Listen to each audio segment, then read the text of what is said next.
please feel free to contact us with your comments, suggestions, or any questions you may have. And please stay with us. Our Reading the Buffalo News is coming up in just a moment. The following program is intended for listeners who are blind, have low vision, or another print disability that makes reading, holding a book, or turning a page difficult or impossible. The content is copyrighted by the respective publishers. For more information, please visit us on the web at nfradioreading.org. Your Niagara Frontier Radio Reading Service now presents a reading of articles and features from the Buffalo News for Thursday, February 5th. Your readers today are Pat Lamont and Ruth Nowotniak. And we'll start with our weather forecast, but I think we all know it's cold. Cold today with clouds and sun, high of 20. Intermittent snow and flurries with little or no accumulation tonight, low of 16. On and off snow tomorrow, accumulating 1 to 2 inches. Storm total snowfall 1 to 3 inches. Untreated surfaces will be slippery. And for Saturday, the high looks like 6, the low -1. There'll be a little snow in the morning. And Sunday, low clouds and very cold, high of 9, low of 2. Nationally, the high was at Oceanside, California at 85. And the low was at Land O'Lakes, Wisconsin at -16. Our ski conditions are good. There's not a lot of new snow, but a lot of the trails are open. The sunrise today was at 7:26, and it will set this evening at 5:34. And with our snow derby across the some of the major cities across the country, we are still first at 73 inches, and we're followed by Anchorage, Minneapolis, Chicago, and then Denver. But within New York State, 6 cities in New York State, we are actually fourth. Syracuse has 112 inches, Jamestown 87, and Rochester 85. So we should be comfortably happy with our 73 inches. And on to the front page news. Final nuclear pact between U.S. and Russia is set to end. The last remaining nuclear arms pact between Russia and the United States is set to expire Thursday, removing any caps on the 2 largest atomic arsenals for the first time in more than a half-century. The termination of the New START treaty would set the stage for what many fear could be an unconstrained nuclear arms race.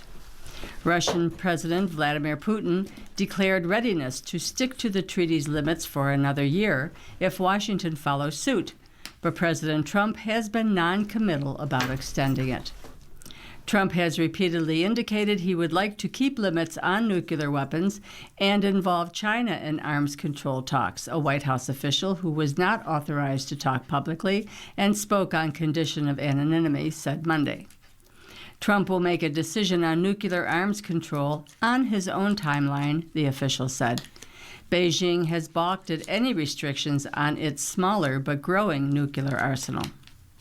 Putin discussed the pact's expiration with Chinese leader Xi Jinping. Kremlin advisor Yuri Ushakov said, noting Washington hasn't responded to his proposed extension. Russia will act in a balanced and responsible manner based on thorough analysis of the security situation, Ushakov said. Arms control advocates long have voiced concern about the expiration, warning it could lead to a new arms race, foment global instability, and increase the risk of nuclear conflict. Pope Leo XIV on Wednesday called for the treaty not to be abandoned without seeking to ensure its concrete and effective continuation. Failure to agree on keeping the pact's limits will likely encourage a bigger deployment, said Daryl Kimball, executive director of the Arms Control Association in Washington.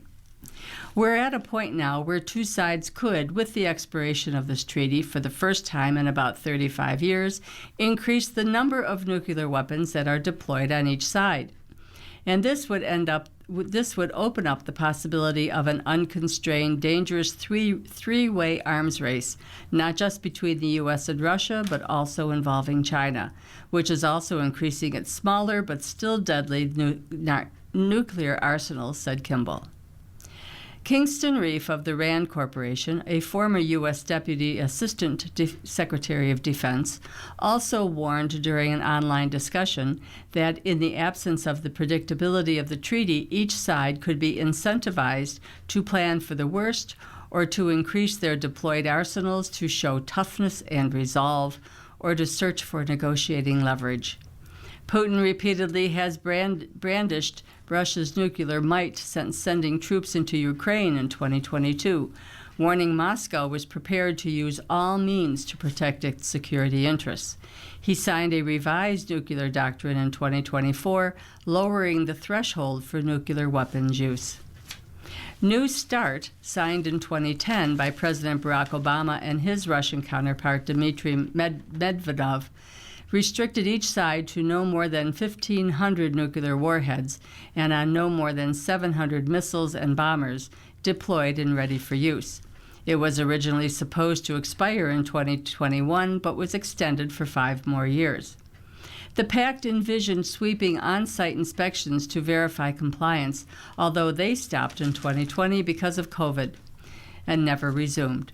In February 2023, Putin suspended Moscow's participation, saying Russia couldn't allow U.S. inspections of its nuclear sites at a time when Washington and its NATO allies have openly declared Moscow's defeat in Ukraine as their goal.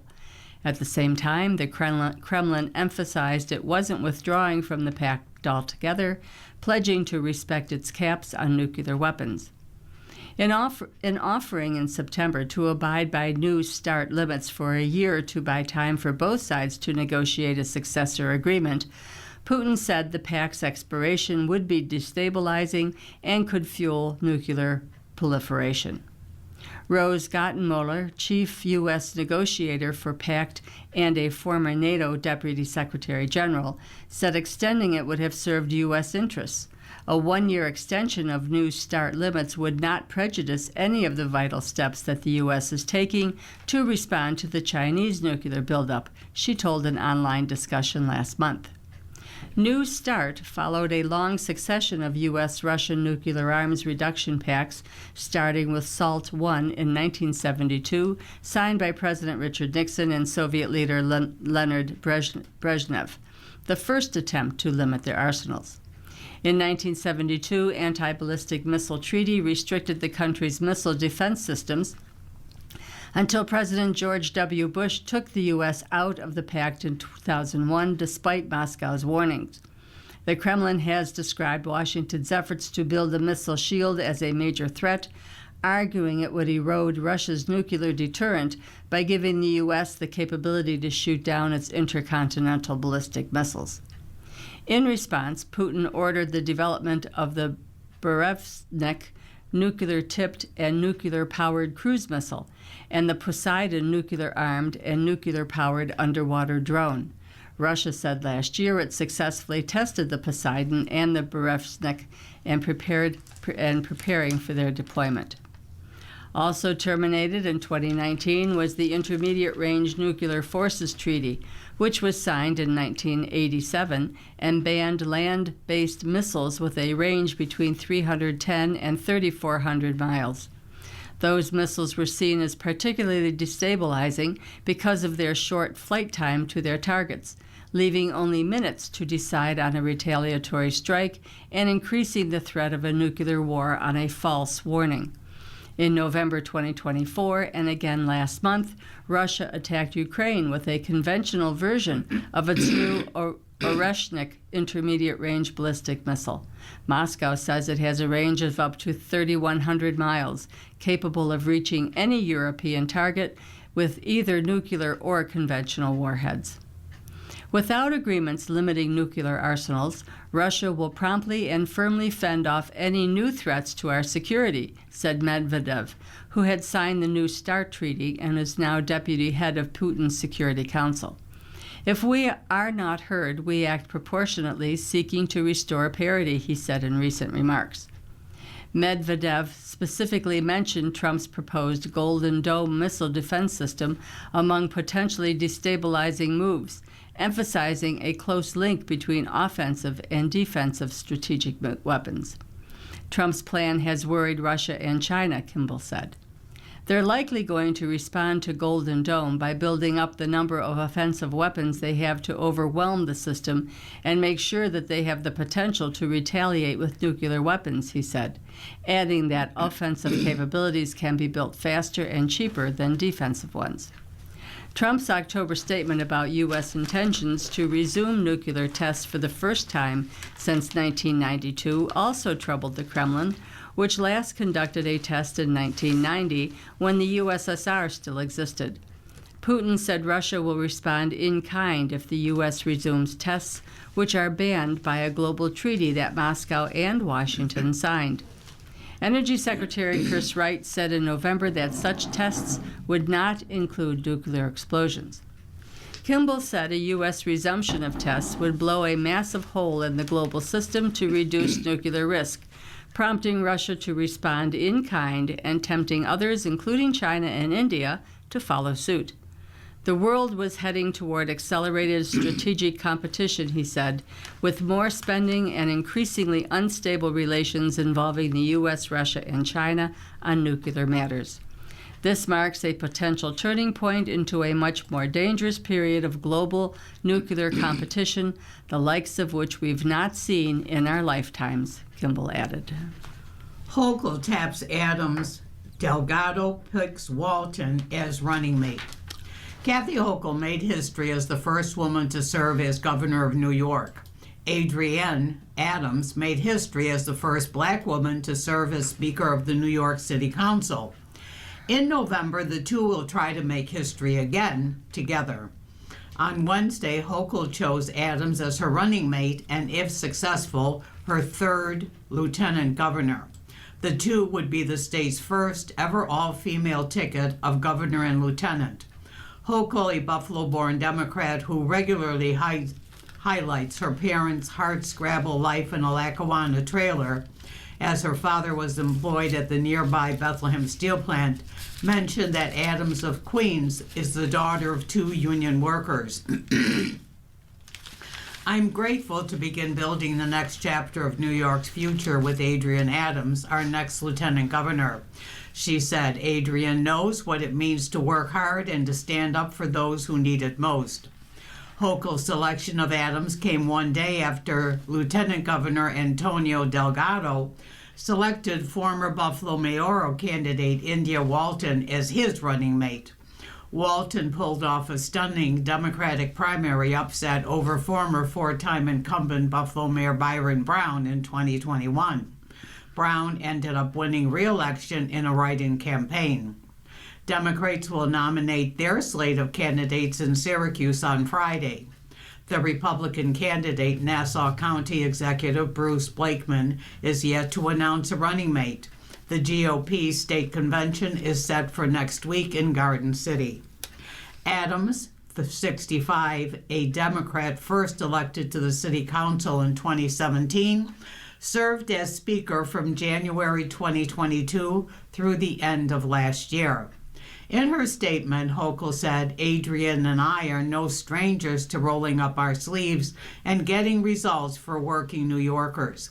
Together, we're going to continue investing in public safety, bringing costs down, and making this state a place where all families can thrive.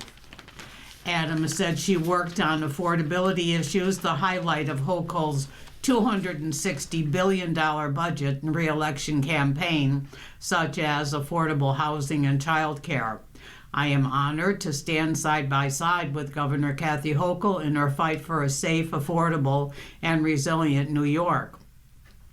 As a NYC Council Speaker, I spend every day working to find common ground on affordable housing, child care, and lowering costs for New Yorkers struggling to get by. We made progress, but there's more work to do, and with Governor Kathy Hochul's leadership, we're going to get it done. Delgado, 49, announced last June he would challenge Hochul in a Democratic primary. on Wednesday in a news release that if elected, the Nagano-Walton ticket would be the first elected black governor and lieutenant governor in state history. Ruth? You're listening to a reading of today's Buffalo News on your Niagara Frontier radio reading service. The time is 15 minutes past the hour, and we will go on to our editorial. Poetic Justice. Buffalo is lucky that the Niagara Frontier Transportation Authority was willing to take on a significant burden of responsibility when in the early 1980s it installed contemporary public art, especially commissioned for this purpose, along its entire Metro Rail line, both inside and outside most of the stations. In doing so, it added maintaining artworks to its already full plate of running a massive public transportation system. Over the 4 decades since they were created, some of the Metro Rail installations have suffered wear and tear that had to be repaired by art conservationists. One installation, the Latino Art Mural Project at the original Allen Hospital Station, was removed in 2010 when the station was rebuilt to become part of the University of Buffalo's new Jacobs School of Medicine and Biomedical Sciences. This 30-foot-long mural features poetry by Alberto Campos, Juan A. Gonzalez, and Olga E. Carmen, which was translated to enameled copper tiles by artists Donna Ioverio and William Jobling, with artist-poet Jorge Guaitart creating the distinctive text. The mural is now hidden away in storage, and most of the people who worked on it have died, with only Campos and Ioverio able to advocate for their work.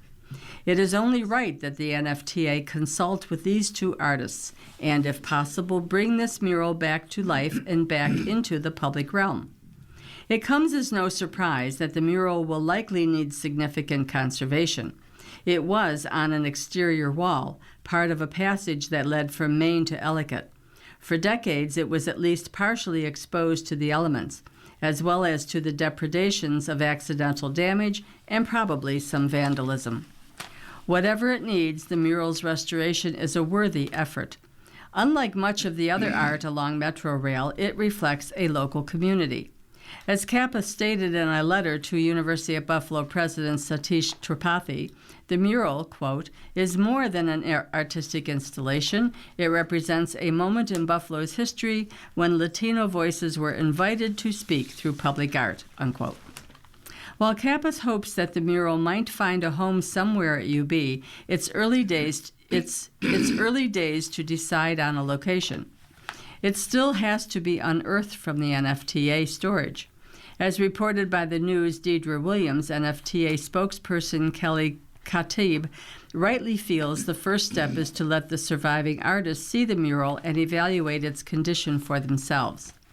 The new Allen Medical Campus Station is completely reconfigured with a full complement of sculpture by artist Shasti O'Leary Sudant, so the mural's return is not an option. But there may be other appropriate locations in addition to the UB possibility. And Kappas is also right when he makes the point that the mural is now a memorial to poets Carmen and Gonzalez, as well as to Jobling and Guaitart, who helped bring their words to life. The words are worth reading. They speak of ordinary things, watching kids play in the street or adjusting to life in a cold northern city, in simple phrases often loaded with meaning. Some samples: who would have guessed it? A home, so far from home, here in Buffalo, close to the sweet butter Easter lambs. Or, Buffalo gives me wings, wings to go, wings to stay, at home, on casa. Whether the wings pun was intended or not, that's nice work. It's possible that the mural may be beyond reasonable restoration efforts. That doesn't mean that its spirit cannot be recreated. It will be important for the NFTA and artists to explore all the options, no matter what condition the artwork is in.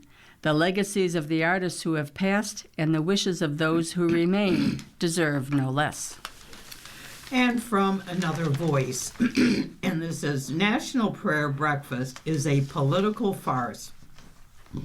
written by written by Bishop Joseph Tolton, who is the founder and president of Interconnected Justice, which was established in 2019. As a member of the clergy and a person of faith, I believe prayer should cultivate humility, accountability, and service. That belief is why I am urging Senator Kirsten Gillibrand to step away from her role as co-chair of this year's National Prayer Breakfast. The National Prayer Breakfast, to be held Thursday, has never been a gathering for reflection. It has operated as a place where religious identity is fused with political power and access. That reality has intensified sharply in recent years. Last year, President Trump used the breakfast to lay out a MAGA Christianity agenda, claiming divine sanction for his leadership, asserting that the nation must bring religion back much stronger, and casting political authority as a religious mission. After the recent events in Minneapolis, where federal immigration agents under his direction have responded with wrath rather than compassion, sharing a stage with Trump at the National Prayer Breakfast, shaking his hand and presenting the moment as a gesture of unity rings hollow. That posture does not reflect reconciliation, moral leadership, or the pursuit of justice. The same networks that shaped the prayer breakfast have helped strengthen anti-democratic and anti-LGBTQ+ forces abroad. Uganda's extreme anti-LGBTQ+ law did not emerge in isolation.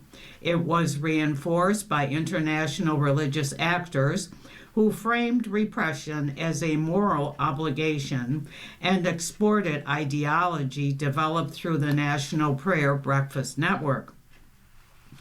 These dynamics now intersect directly with American diplomacy. In recent years, U.S. foreign policy has increasingly blurred the line between state authority and sectarian religious advocacy. Human rights have been reframed through a narrow theological lens, aligned with conservative Christian legal movements. A specific religious worldview is promoted globally under the banner of U.S. engagement. Stepping away from the National Prayer Breakfast would affirm that faith does not require proximity to political power, and that prayer does not need a government stage to be meaningful. It would signal respect for the diversity of belief she represents and for democratic institutions that rely on religious neutrality. And our editorial cartoon is from Adam Zeigler. It is a frame split in half. On one half is a drinking cup with a handle. On the other is a picture of the Stanley Cup.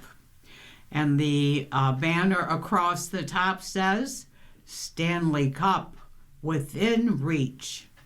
On the left frame is the water holder cup, and underneath it says Stanley 2012 through 2025. And in the second frame is the Stanley Cup with the 2026 under it. Looking at it being within reach. The miracle this year. Let's keep that miracle going. And our first opinion piece from Josh Silver of Progressive Perspectives. Save the law that adds affordable housing. Newspapers report daily on the frantic efforts by elected officials to address America's housing affordability crisis, including a recent story that President called Senator Elizabeth Warren to discuss the issue. Trump seems worried about how a lack of progress could be politically damaging. He should be. A 2024 report by the Joint Center for Housing Studies found that about half of renters experience cost burdens, defined as paying more than 30% of their monthly income for rent. An astonishing 70% of renters with incomes under $45,000 are cost burdened. Meanwhile, the share of first-time homebuyers dropped to 21%, and the median age of a homebuyer is 40, the highest ever. A conversation also has commenced on zoning reform, with jurisdictions including Minneapolis and California reducing impediments to adding housing, like, for instance, single-family home requirements that prevent even small multifamily units from being built in suburban areas. On the federal level, Warren has collaborated with Senator Tim Scott to pass a bill in the Senate that would encourage innovations such as zoning reform and provide additional funding for home repairs and construction. The Trump administration, however, has erected a roadblock to financing the building of housing by proposing to weaken the implementation of the Community Reinvestment Act, a law that combats redlining or discrimination against communities of color and moderate income communities. CRA requires banks to serve all communities, especially low and moderate income neighborhoods. Every 2 or 3 years, federal bank agencies grade a bank's record regarding loans, investments, and bank services to needy neighborhoods. Community organizations and members of the public can comment on CRA exams and offer input into whether bank merger applications should be approved or rejected. These avenues for public input and accountability have increased lending and investing in economically vulnerable neighbor communities.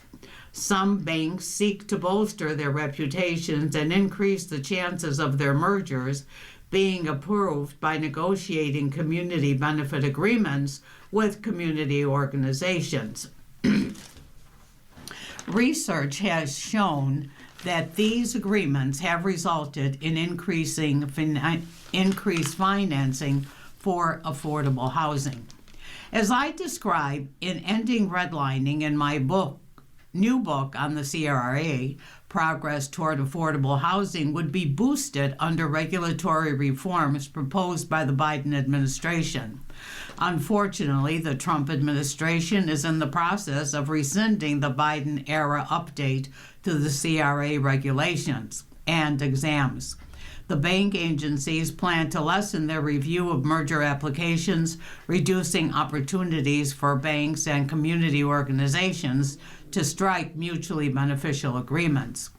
Members of the public can express their opposition to these proposed rules and should also express their views to their elected members of Congress.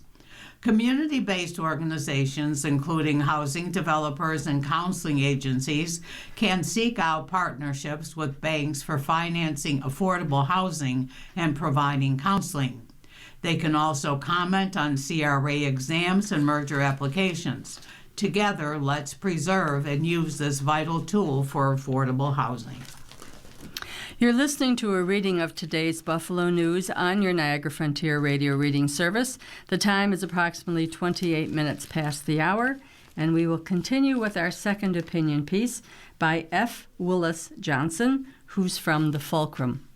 Black History Month 2026, When Memory Becomes a Moral Test. Imagine opening a history textbook and not seeing the faces of key contributors to America's story. Every February, America observes Black History Month. It started in 1926 as Negro History Week, founded by historian Carter G. Woodson, and was never meant to be just a ceremony. Its purpose was to make the nation face the truth after erasing black people from its official story. Woodson knew something we still struggle with. History is not only about the past, it reflects our future, or our present. We celebrate Black resilience, yet increasing policies of exclusion expose a deep national contradiction. Honoring Dr. King's dream has become a hollow ritual amid policies echoing Jim Crow and the resurgence of surveillance targeting Black communities. Our praise for pioneers like Frederick Douglass rings empty while state power is deployed with suspicion against the same communities they fought to liberate. This contradiction is not just an idea. We see it on our streets. Under the Trump administration, federal enforcement became more militarized and extended beyond border control. ICE now acts as a domestic force with the power to detain, deport, and disrupt entire communities. Operations like Operation Metro Surge in Minneapolis detained refugees, legal residents, and asylum seekers. The stories of Renee Good and Alex Petty stand for those harmed by excessive force, showing what happens when law enforcement loses its sense of humanity. This tragedy caused fear in communities, making many people avoid public services or community events and leaving vulnerable groups even more isolated. Families were separated and local businesses suffered as trust between residents and authorities broke down, showing how these actions affect more than just one person. Black history shows us that when the state treats some people as suspicious, disposable, or unwanted, injustice soon follows. Slave patrols once roamed the South. Black codes and vagrancy laws made survival a crime. The federal government watched civil rights leaders as if they were threats. Today, ICE raids and deportations use the same thinking, deciding who gets human rights and who does not. Immigration is a key part of Black America's story because excluding Black immigrants today repeats the same patterns of racial injustice that Black history warns us about. Black immigrants from Africa, the Caribbean, and Latin America already face disproportionate detention and deportation. According to a 2019 report by the Black Alliance for Just Immigration, Black immigrants are approximately twice as likely to be incarcerated during immigration proceedings, several times more likely to be placed in solitary confinement, and are denied asylum at a higher rate than non-Black immigrants. That was before the Trump administration expanded visa bans on dozens of mostly African and Caribbean nations and ended temporary protected status for Somalis, Haitians, and others fleeing instability and violence. These policies show a basic truth. They keep racial hierarchies in place by deciding who belongs and who does not, repeating old patterns of exclusion that Black history records. In American history, immigration law has often sorted people by race. The Chinese Exclusion Act, the national origins quotas of the 1920s, and the preference for Europeans are examples. Each time, the country said it was protecting itself, but it was really deciding who could belong. Today, Black migrants suffer from this same old lie in a new way. At the same time, something remarkable is happening across the Atlantic. Countries like Benin are offering citizenship to descendants of enslaved people, recognizing the crime of forced removal and reaching out to make things right. Where the transatlantic slave trade once took away homeland and dignity, some African countries are now saying that you are still part of us. In contrast, the United States is moving the other way. We detain legal refugees, take away humanitarian protections, and let armed agents decide who deserves safety. A country built by forced migration now treats newcomers as threats. When government policy is based on fear of changing demographics, it turns into a politics of replacement. When enforcement is measured by numbers instead of justice, it creates more suffering. When the law loses its sense of right and wrong, it becomes cruel. Black History Month should push us to face hard truths and fight exclusion, not just celebrate achievements. Howard Thurman once asked, "What are the churches for?" In times like these, the answer cannot be comfort or silence. Faith, like history, should move us to act. Dr. King said the moral arc bends toward justice only when people pull it. But this call to action is not just for religious groups. Secular activism is also important, encouraging everyone, including students from all backgrounds, to stand up against injustice. Each person can help create real change, no matter their faith or beliefs. We cannot honor our ancestors or talk about the Underground Railroad while supporting policies that criminalize people fleeing oppression or accept state violence as a policy. Black history is not just something to look at in a museum. It is a warning. It shows us that when a nation decides some lives matter less, injustice spreads. It reminds us that freedom is never secure when fear is in charge. The fight for Black dignity is always tied to the fight for human dignity. This February, we have a choice. We can remember, or we can repeat the past. And our final opinion piece is from Clarence Page of the Tribune Content Agency. Chaos is the point of Trump's war on immigrants in Minnesota. There's something uncomfortably familiar about President Trump's jackboot approach to the immigration debate. It brings to mind memorable off-the-cuff stumble by Chicago's legendary late Mayor Richard Daley when he was asked about allegations of excessive force by city police officers. The policeman isn't there to create disorder, he said. The policeman is there to preserve disorder. Say what? Well, as Earl Bush, the mayor's press secretary for 18 years, memorably advised reporters on another occasion, don't write what the mayor says, write what he means. Decades later, a variant of that advice resurfaced in 2016 when Donald Trump, a candidate known for shocking rhetoric, appeared to be the likely next president. Here's how it was phrased this time. Take Trump seriously, not literally. And in retrospect, we should have been taking Trump more seriously as well as literally, especially as he taunted the press as fake news and as he urged supporters to get violent with protesters who showed up at his campaign events. Barely into his first administration, Trump began referring to the media as the opposition party and the enemy of the American people. After losing the 2020 election, he launched a failed legal campaign to overturn it and exhorted his followers to stop the steal. After thousands of those followers stormed the U.S. Capitol on January 6, 2021, even many Republicans were ready to be done with Trump's chaos. Yet now we find ourselves back in it. Those on the ground in areas where immigration and customs enforcement or U.S. border agents mount their raids describe feelings of terror. People shelter in their homes and avoid public places, even those who are in this country legally. The jackboots are only part of the chaos, of course. Another key element is the Trump administration's communication strategy, which really should be termed as information war. Early on in the Department of Homeland Security's operations, ICE and Border Patrol made all sorts of perp walks into videos and memes optimized for social media. As violence escalated, a sort of disinformation pattern became established.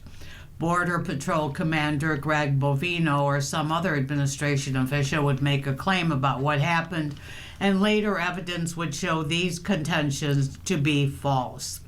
Shifting a series of explanations would be provided for the missions or individual incidents. As litigation commenced and DHS officials were called to testify, judges became frustrated at the rampant false testimony and disobedience of the government.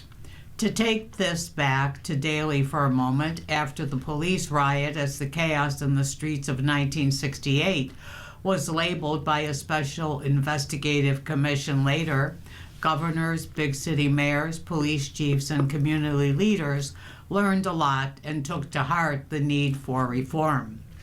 Police departments and academies were set clear rules about use of force and other issues, and courts have mostly done a decent job of enforcing them.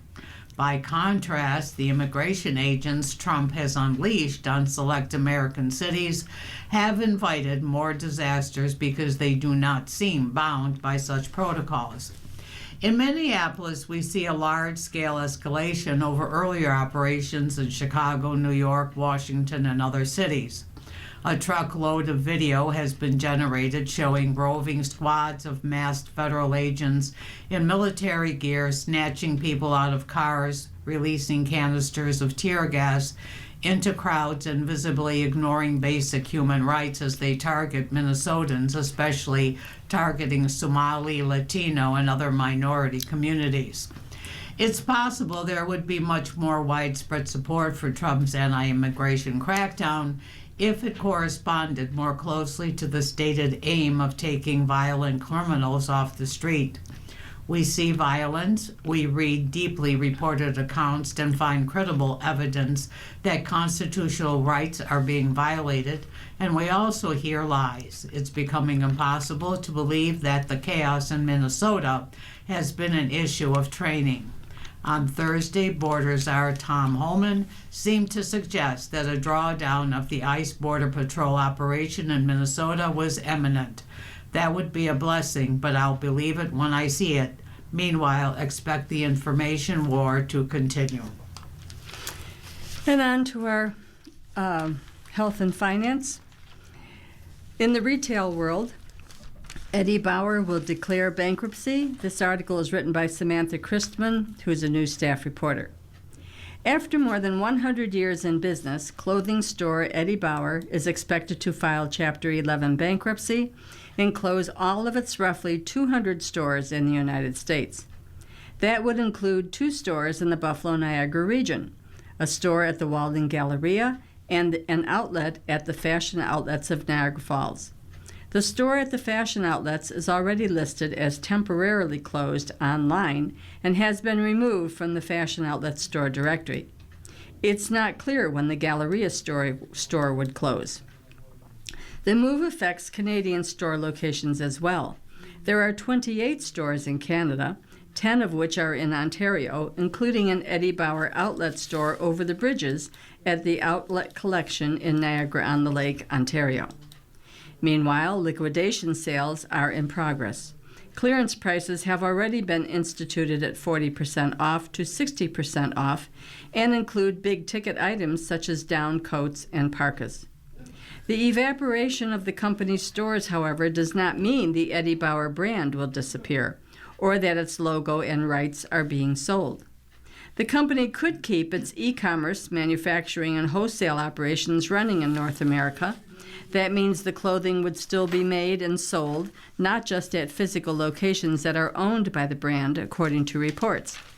Eddie Bauer stores would remain open in Japan as well.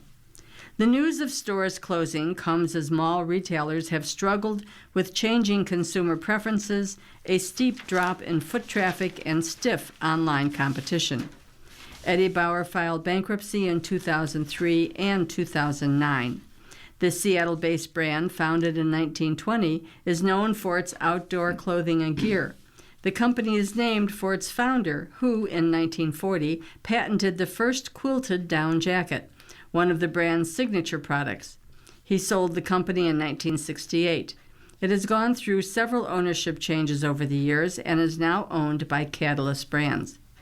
Eddie Bauer has not commented publicly on the reports or announced a bankruptcy filing. Chairman's Challenge. Kevin Warsh sought the job of Federal Reserve Chair since President Donald Trump first considered him for the position nearly a decade ago. Now he is in line for the job. To be effective, Warsh must gain the trust of at least 3 constituencies: the Committee of Federal Reserve Officials, whose votes he will have to win to change interest rates; the financial markets, which can undermine his efforts to reduce borrowing costs if they think he is acting politically; and Trump, who pressured the central bank to cut rates. Warsh has to thread that needle, says Raghuram Rajan, an economist at the University of Chicago and former head of India's central bank. If you are seen as too pliable to the administration, you lose the support of the members of the Fed. You become ineffective in creating consensus. If he alienates the White House, Rajan said, Warsh runs the risk of putting the Fed back in the White House's sights. Trump relentlessly criticized Chair Jerome Powell for not cutting interest rates as quickly as the president would like. Trump's Department of Justice opened a criminal investigation of Powell, who called the investigation a pretext to force him to lower rates.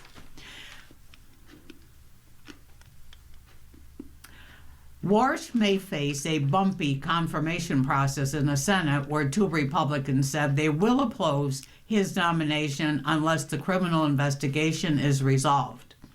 It is difficult to trust that any chair selected by this president will be able to act with the independence required of the position, with the threat of prosecution hanging over Powell, said Senator Mark Warner, who is on the Banking Committee.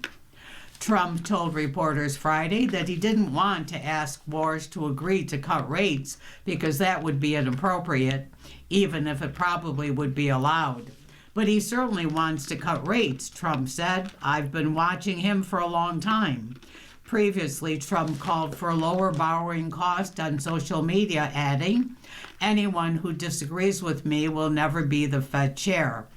Warsh took aim at the Fed's $6.6 trillion balance sheet, which ballooned as the Fed bought trillions of dollars of government and mortgage-backed bonds in an effort to lower long-term interest rates.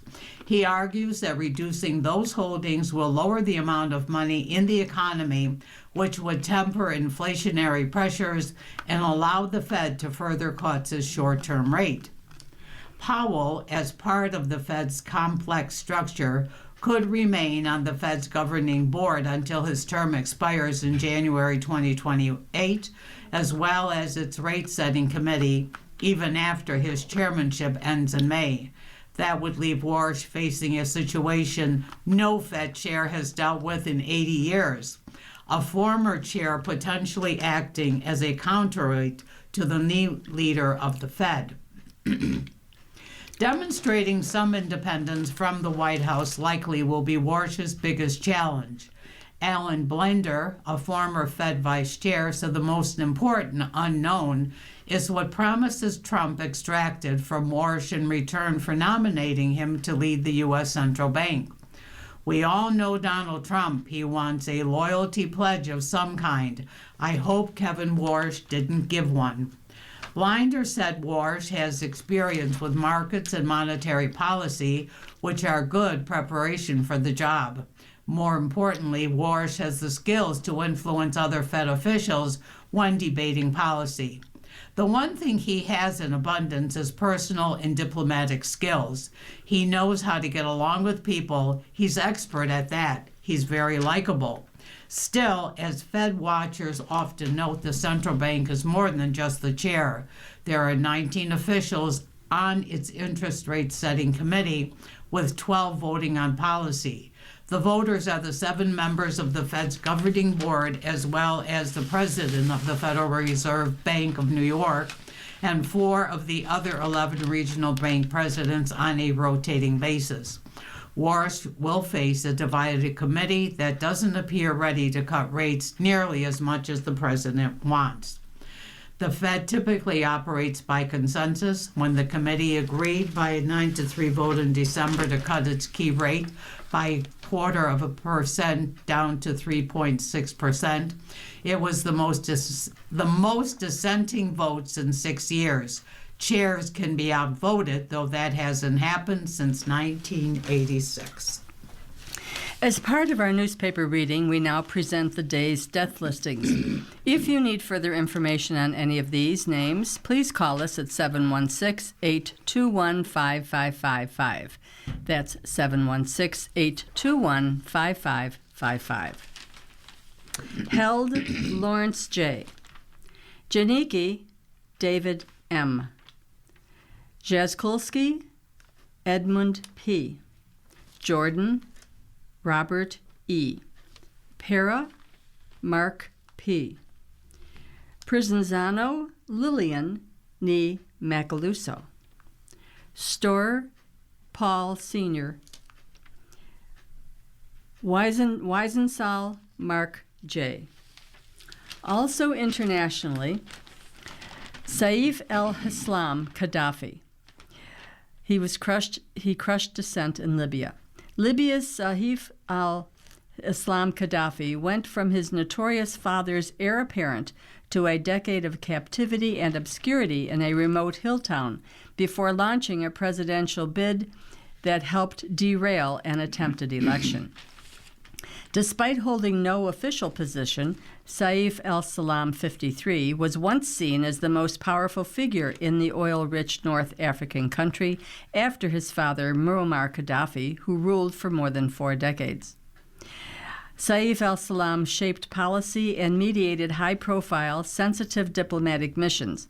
He led talks on Libya abandoning its weapons of mass destruction and negotiated compensation for the families of those killed in the bombing of Pan Am Flight 103 over Lockerbie, Scotland in 1988. Determined to rid Libya of its pariah status, he engaged with the West and championed himself as a reformer, calling for a constitution and respect for human rights.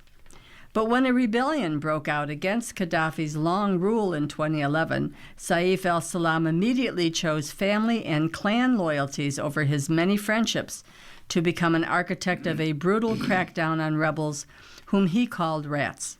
Speaking to writers at the time of the revolt, he said, "We fight here in Libya, we die here in Libya."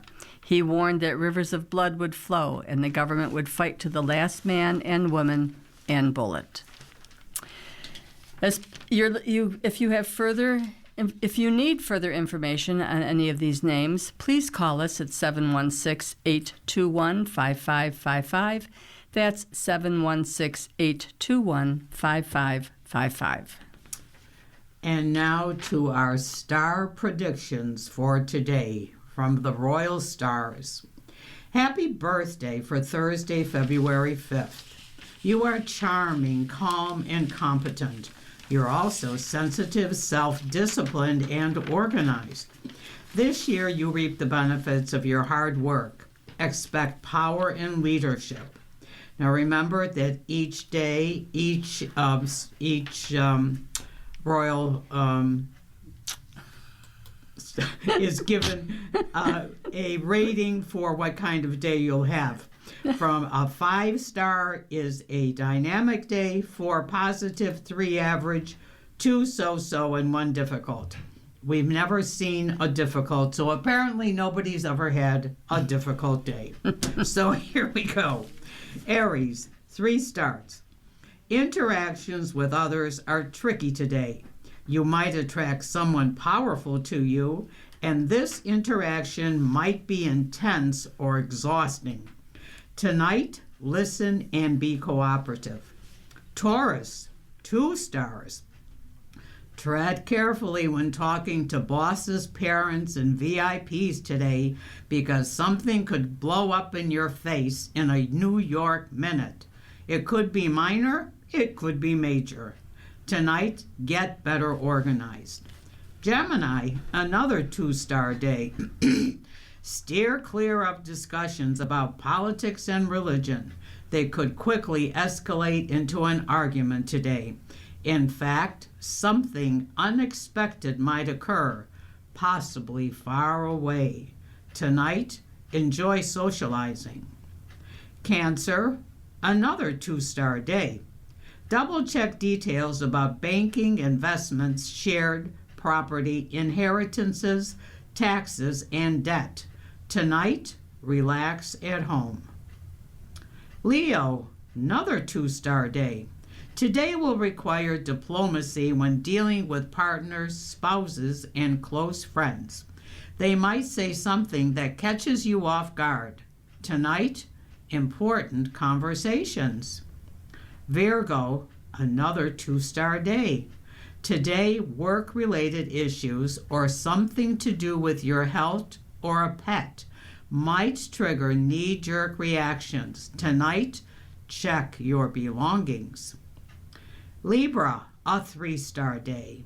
Parents should know that this is an accident-prone day for your kids. which means you must be vigilant.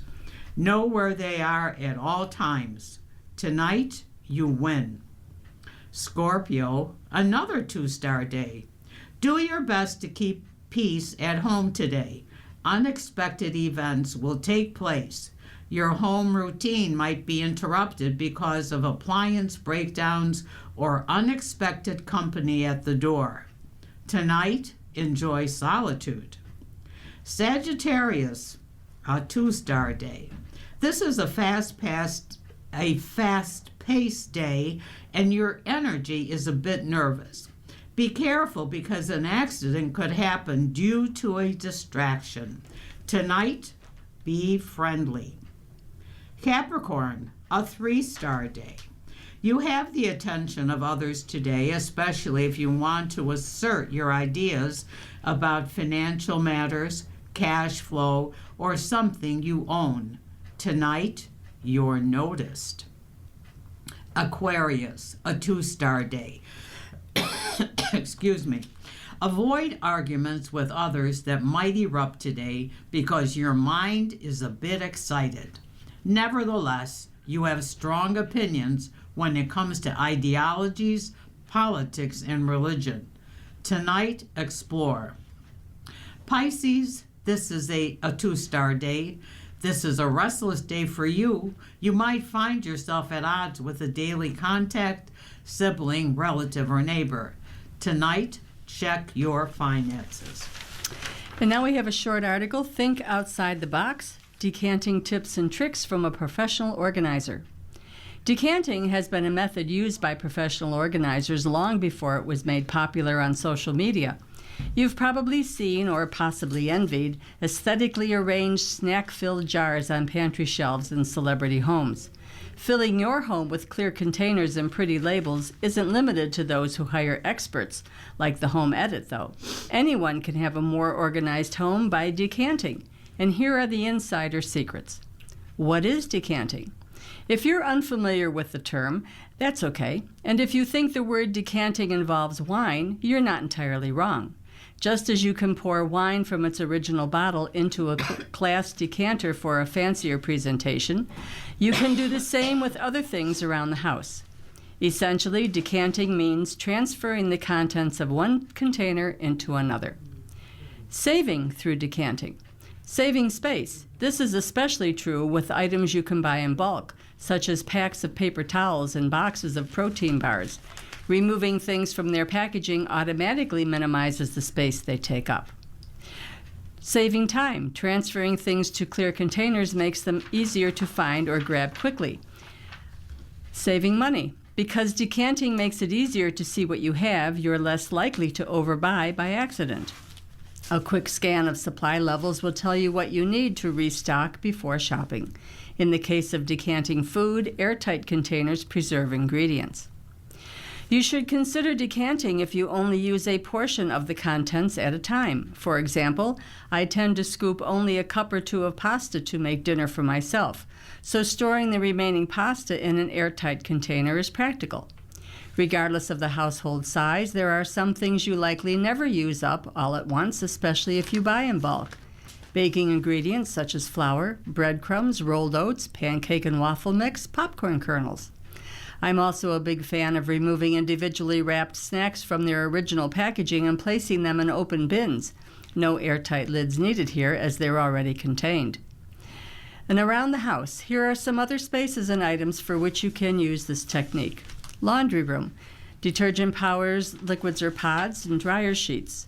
Sponges, dishwater pods, and trash bags. Puzzles and Lego pieces. Pens, papers, clips, and sticky pads, light bulbs, batteries, and furniture pads.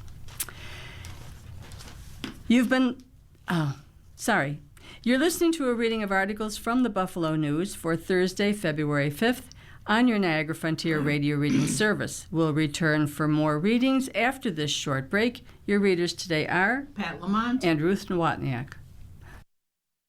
If you're listening to this publication online, you're probably using our website, a podcast player like Spotify or iTunes, a streaming service like Siro, or a smart speaker.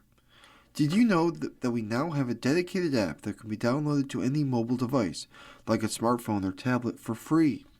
App users can conveniently access our live stream and any episode of our podcast easier than ever. To download the app, just type NFRRS in the search window in the Apple App Store or in the Google Play Store. Contact us anytime if you have any questions by calling 716-821-5555, extension 5. Thank you.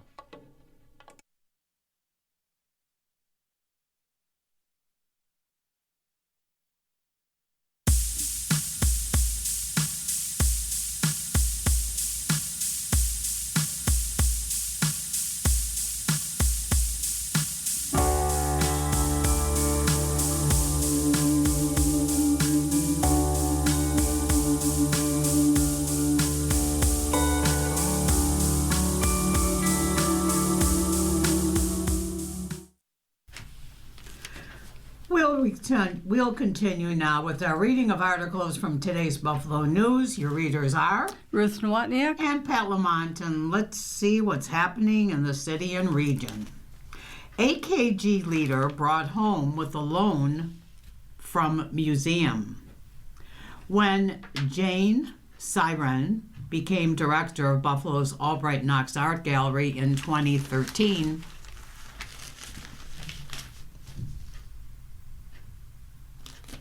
and started house hunting, he found a handsome brick home near Delaware Park with a curved portico and arched windows.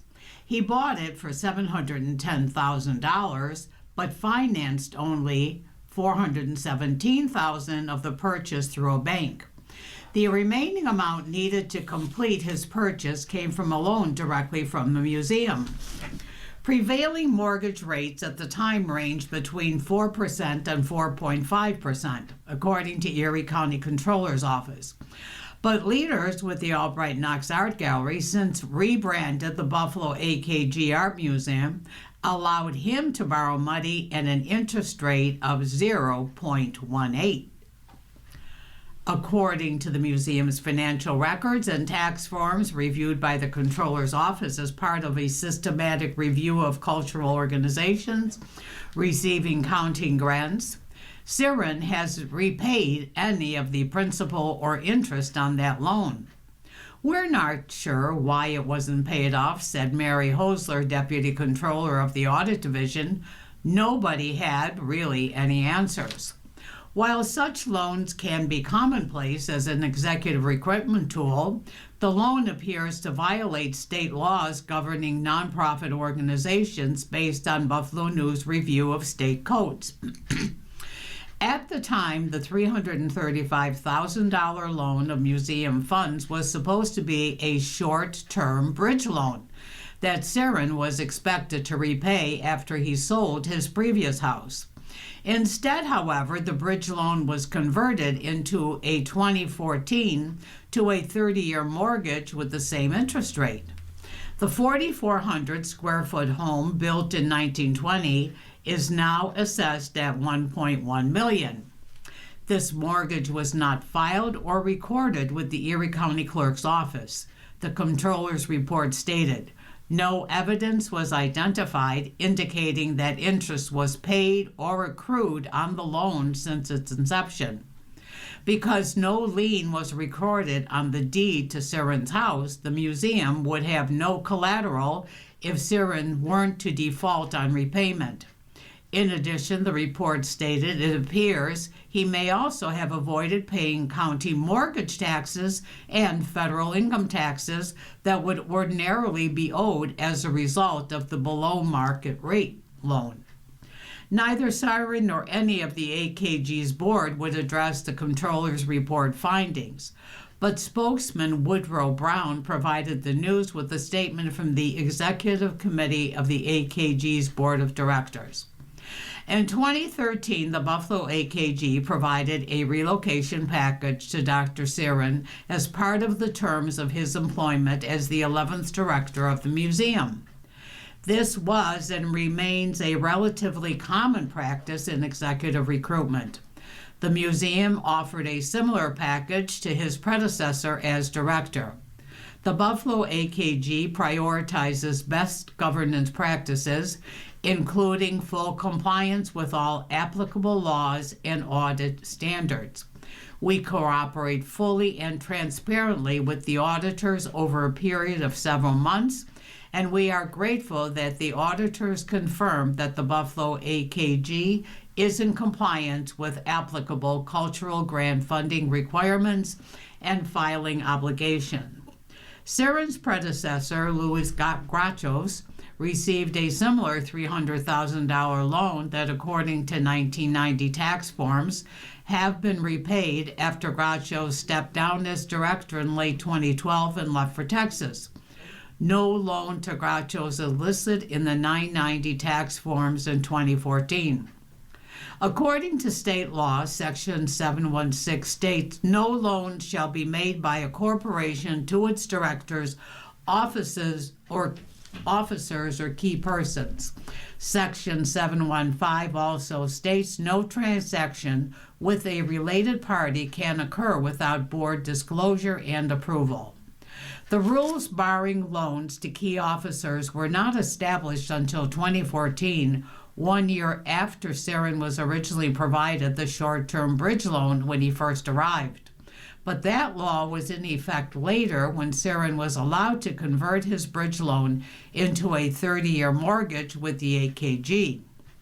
The Comptroller report states because AKG receives funding from Erie County, the use of organizational resources to provide a substantial below-market loan to a key officer highlights the potential risk that grant funds could be indirectly applied to transactions that do not directly support the organization's contractual obligations or mission.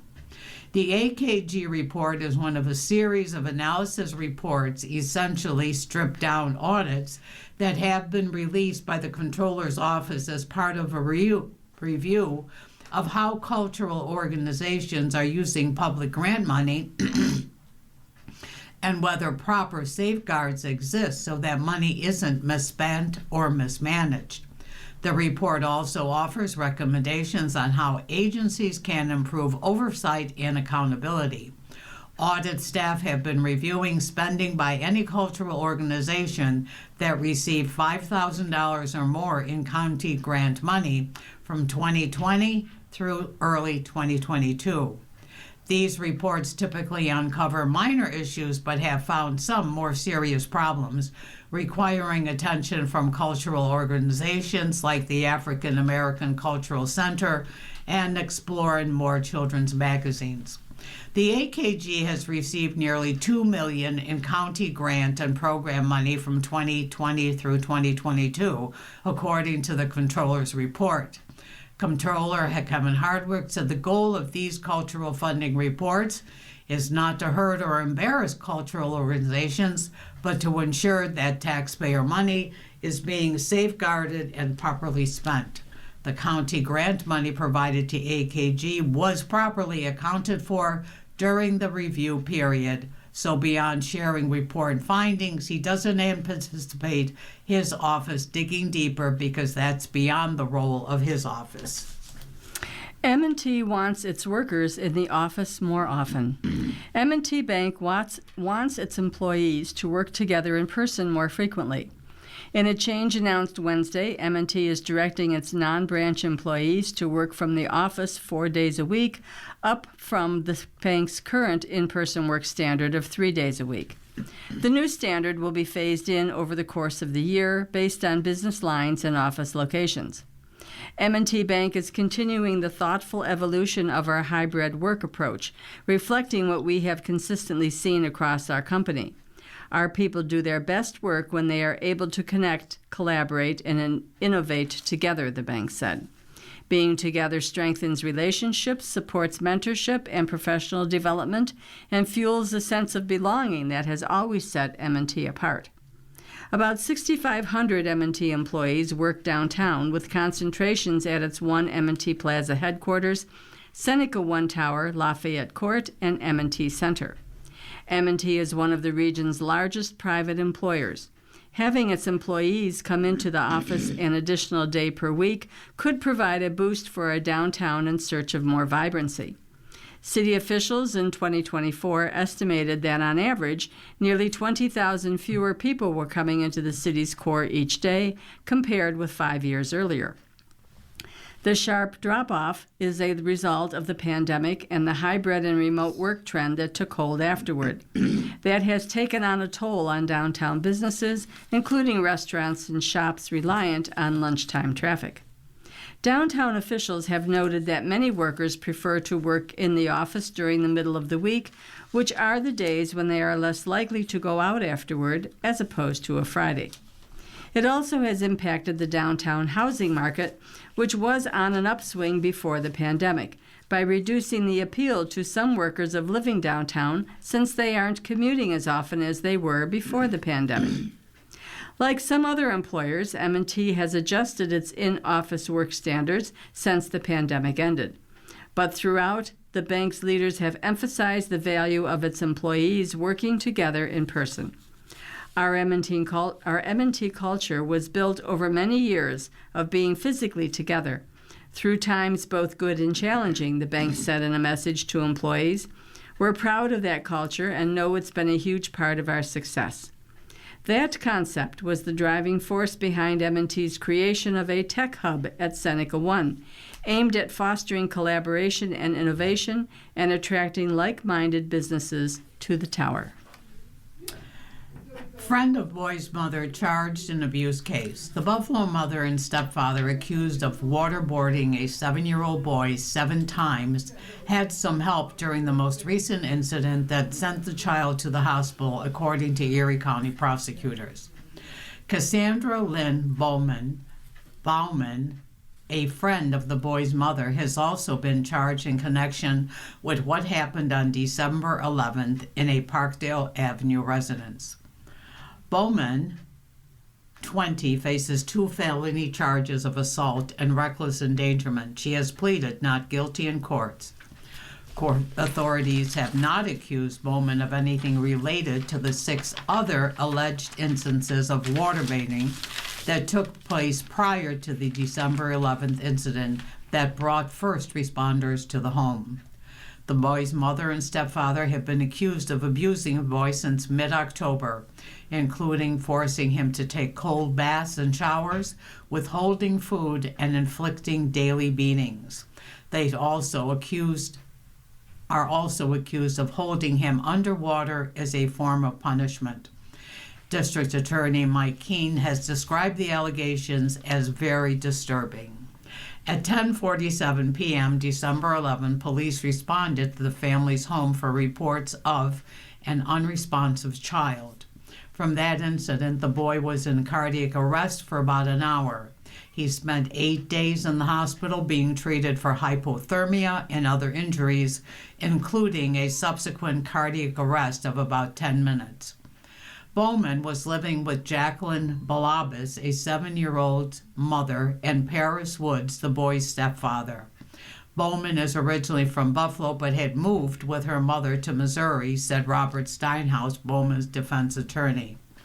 Bowman, who has previously worked with disabled children, moved back to the area and in with Balabas and her family after she was asked to come back and help care for Balabas' children. She has no criminal record, her attorney said. At Bowman's January 2nd court appearance, Steinhaus told the court Balabas has 4 children and is pregnant. Bowman was the first person arrested in the case. She was charged on December 12th with attempted murder and assault, according to the police report. She was arraigned on an indictment on assault and reckless endangerment charges on January 2nd. She was originally ordered held without bail, and on Friday her bail was modified and she was placed on house arrest with an ankle monitor. In Erie County Court on Wednesday, Judge Susan Egan changed the terms of her release again, allowing her to attend medical and mental health appointments.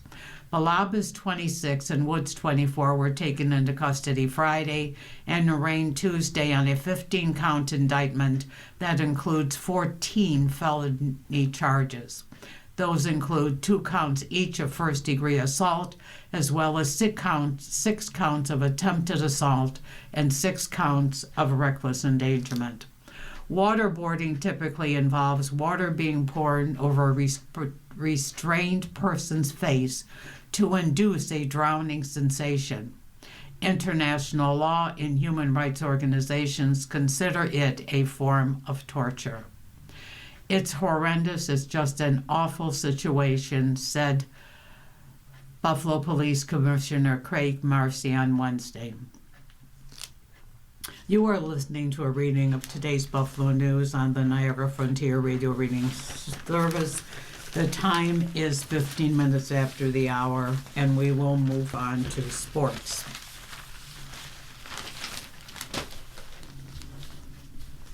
Sabres have changed the perspective long before the break. The Buffalo Sabres came from their Florida road trip with 3 out of 4 points, and it was a shot to the gut disappointment. There's all the perspective you need to see how this season has changed. Taken on the big picture, Tuesday's night 4-3 overtime loss to the Tampa Bay Lightning accomplished a big ask. Get a point on the back-to-back on the road against the team on a 17-1-1 string of dominance. But it could have been much more. The Sabres were 26 seconds away from winning in regulation until Tampa Bay defenseman Darren Radish, who is going to break the bank in free agency this summer, pounded home a howitzer of a slap shot to tie the game. In overtime, Buffalo had all 5 shots on goal and most of the zone time until Jake Guentzel got away from Peyton Krebs and Nikita Kucherov, whirled and found him with a ridiculous 120-foot pass up the middle to send him alone to Colton Ellis. Guentzel beat Ellis on the breakaway for the winning goal with 15 seconds left in OT, and the Lightning had pulled off 3-point swing, a regulation win that would have put the Sabres at 71 points and left Tampa with just 74, giving Buffalo a primo chance at thinking about first place in the Atlantic Division. Not nearly so much now. The teams will head into Thursday's final pre-Olympic night of play 6 points apart. The count is Tampa Bay 76, Buffalo 70, as the Sabres host Pittsburgh, while the Lightning look to add to the misery of the gasping for air defending Stanley Cup champions Florida Panthers.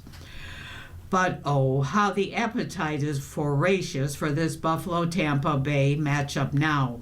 These teams have 3 more meetings, February 28th in Tampa, as well as March 8th and April 6th in KeyBank Center. And imagine what a playoff series between them could mean as well.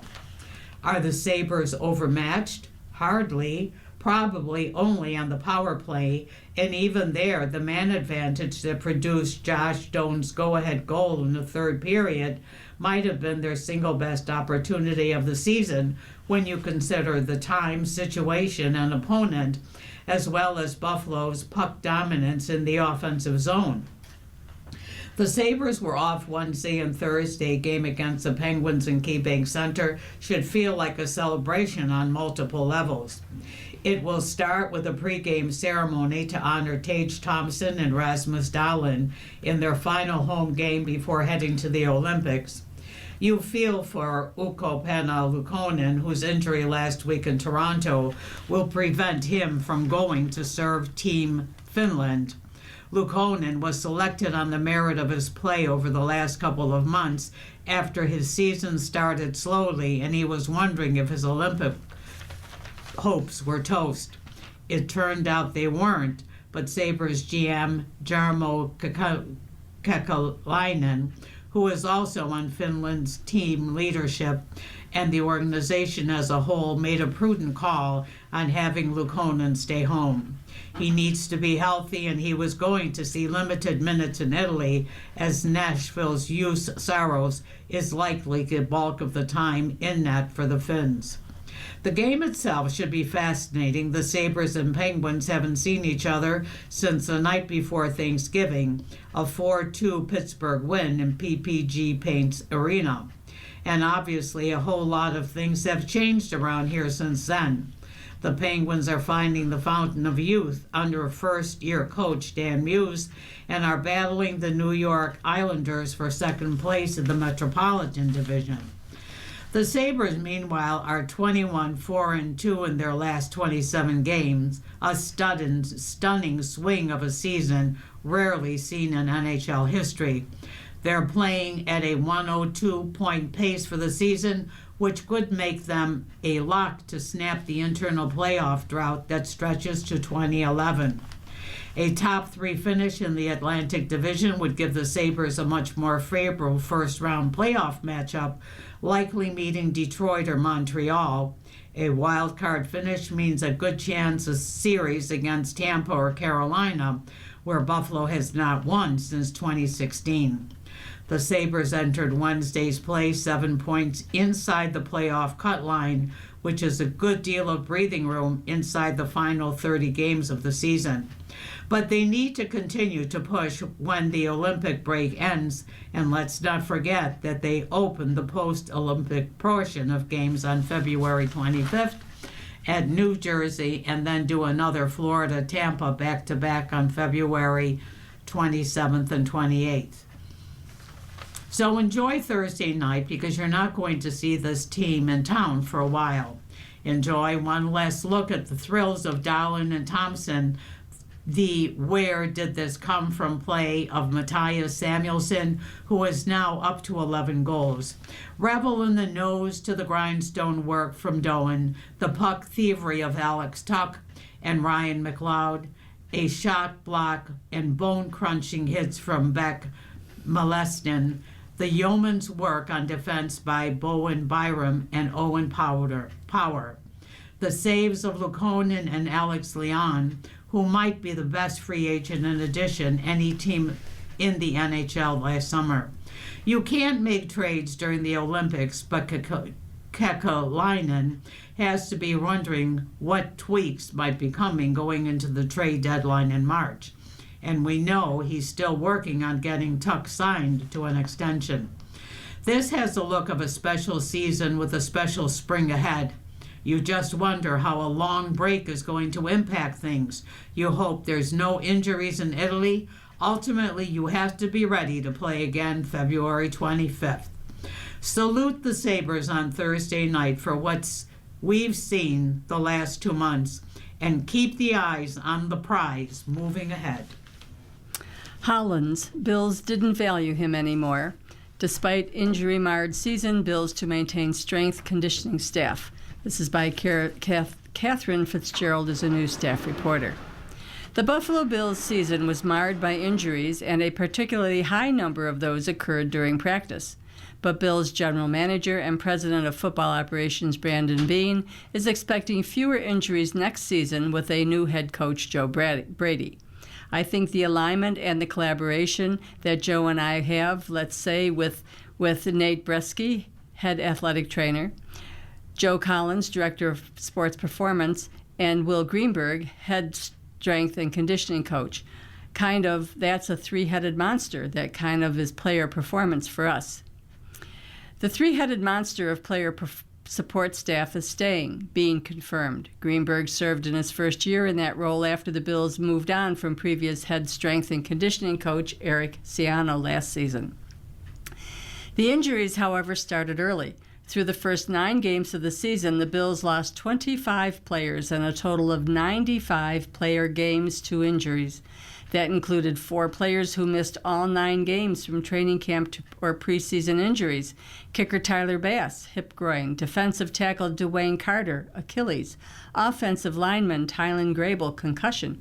And defensive back Wande Owens, undisclosed. But there also were early camp injuries that impacted players throughout the rest of the season. Safety Tyler Rapp eventually went on injured reserve from a camp knee injury, Wide receiver Joshua Palmer missed time dating back to camp and even the spring, with different ailments that Bean believed kept Palmer from ever getting on the same page as quarterback Josh Allen. At training camp, we got behind the 8 ball, Bean said. We had a lot of early pulls and strains, and so we got to make sure we're all on the same page: sports science, coaching, strength, and conditioning. Everyone, all the same record of what they call the ramp-up phase looks like. Bean said that during the head coach interview process last month, in which Bills interviewed 9 candidates. The plan to mitigate injuries was a discussion point, with different candidates giving their input. The practice-inflicted soft tissue injuries continued all season. Former head coach Sean McDermott was well aware of the issue and worked to solve it. McDermott said throughout the season that the Bills were trying to analyze why the injuries were happening and what next steps to take. He said the team would never use injuries as an excuse, but rather they needed to find ways to prevent them. We do need to look to continue turning over every stone to figure out why this is happening, McDermott said in November on the injuries. I feel like it's happened quite a bit year to year. This year is probably as much as I've been around. I don't know what it is. I really don't. But we've got to figure that piece out pretty quickly here. Okay. Sorry, Pat. You snuck up on me. I snuck up on you. Okay. Women seeking to prove potential. Milan. As talented and deep as the Americans appear to be, Coach John Wroblewski wasn't ready to accept his team being considered the favorite a day before the women's hockey tournament opens at the Milan Cortina Games. After initially sidestepping the question following practice on Wednesday, Wroblewski reflected more on the lows rather than the highs the U.S. has endured in the 4 years since he took over. You say we're favorites. What if you would have asked this in February of 2024? He said, referring to the U.S. losing a 7-game rivalry series of exhibition games to Canada. The Americans lost the final 4 games by a combined margin of 16-5. I mean, Canada was cleaning us up in rivalry, where we weren't even getting the puck, Wroblewski said. I remember those bruises and those scars, and I'm sure you've got Hillary Knight, Megan Keller, and Alice Carpenter in particular. They were in those games, and it's not much fun to be in those games. True enough. The two nations are 2-2 in World Championship tournaments since Canada won its 5th gold medal at the 2022 Beijing Games. And though Canada holds the edge in winning 3 of the past 4 rivalry series, that's difficult to overlook is how dominating the Americans appeared in overwhelming their cross-border rivals in their most recent meetings spanning November and December. The U.S. swept all 4 games by a combined score of 24-7.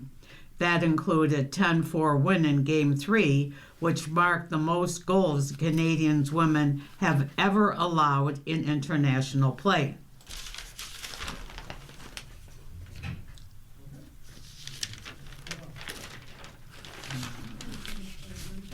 I'm sorry.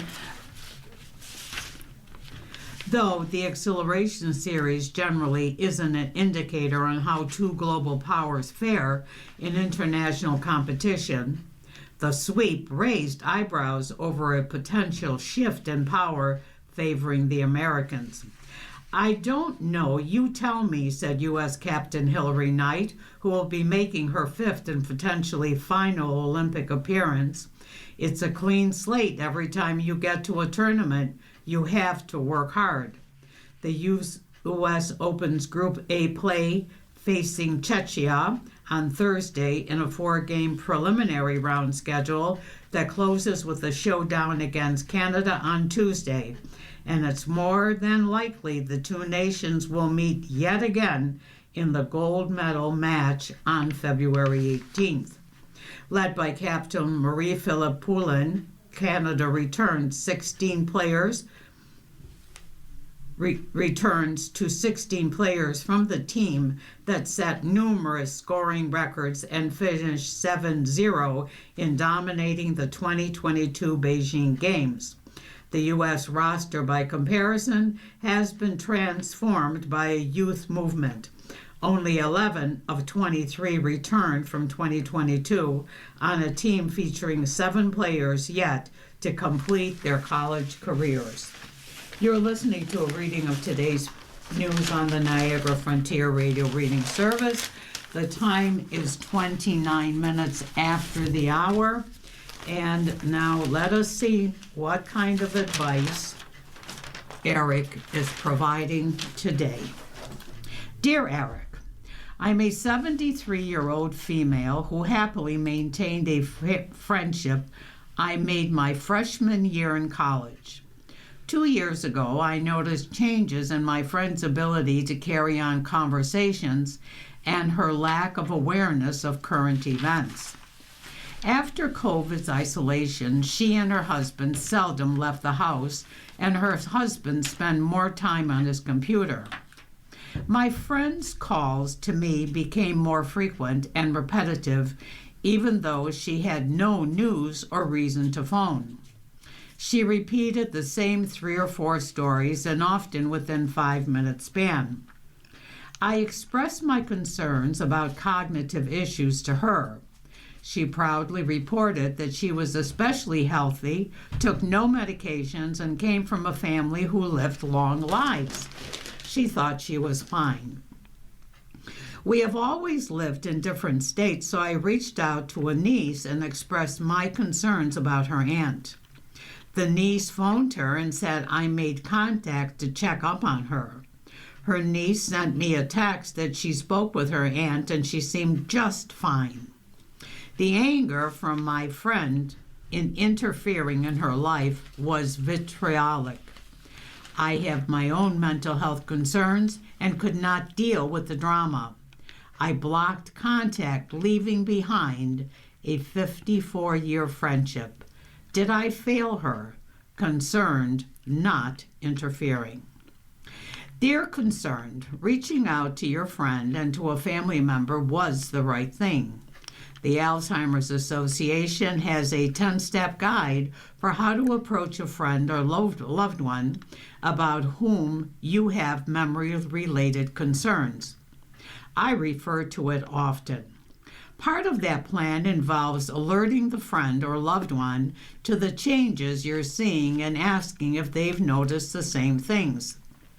Another part of that plan involves reaching out to someone closer who can help or who might be able to confirm what you're seeing or refute it. These conversations are not always easy. Sometimes people experience shame when others speak to them about their health. Others might feel that people are talking about them behind their backs, which can be hard to handle. I'm sorry that the conversations you had prompted vitriol from your friend, but I'd encourage you to unblock her. After 54 years, it's worth allowing her some grace, apologizing for any perceived overstepping, and starting over. A grudge won't do either of you any good, but a 5-decade connection, that allows for ups, downs, and changes can continue to benefit you both. Dear Eric, we have been friends with another couple for more than 50 years. They were always jealous about little things we did or bought, like a new sofa, new appliances, etc. But when we built a new house, that ended our relationship. They never came to visit, and we haven't talked since. That was 21 years ago. How can anybody be that jealous, and what causes it? Small things they would get over in a week or so, but this was too big for them to handle. Jealousy ruined friendship. Dear friendship, it sounds like that couple was never really in the right place to be friends with you. The green-eyed monster pokes its head out on occasion, in even the healthiest of relationships. But I struggle to see what they thought they were getting out of this friendship or adding to it. As this has been on your mind for 2 decades, I suspect that you'd like some resolution about it. Alas, that may not come. The simple truth that sometimes other people's internal struggles manifest externally and keep them from the happiness they say they want. Finally, dear Eric, this is in response to You Gotta Finish That, who was concerned about restaurant food waste and wanted to ask strangers for their leftovers at restaurants. There is an app called Too Good to Go, where participating restaurants and food service like convenience stores can sell mystery bags of their food left over at the end of the day, night, at discounted prices. The app provides time windows in which to pick up the items, usually shortly before closing. This cuts down on food waste and allows restaurants to recover some of their food cost. It also lets people try new restaurants at a reduced cost. Too Good. Dear Too Good, thanks for this suggestion. I've checked out the app in the past and it does a great job helping restaurants to reduce food waste. Restaurants have to adhere to strict guidelines around food service, including never serving one guest food that's been served to another guest. Apps like Too Good to Go help make use of unused food without exposing the restaurant to liability. I had no idea. Yeah, I didn't either. Our first life feature, Protest Crushed.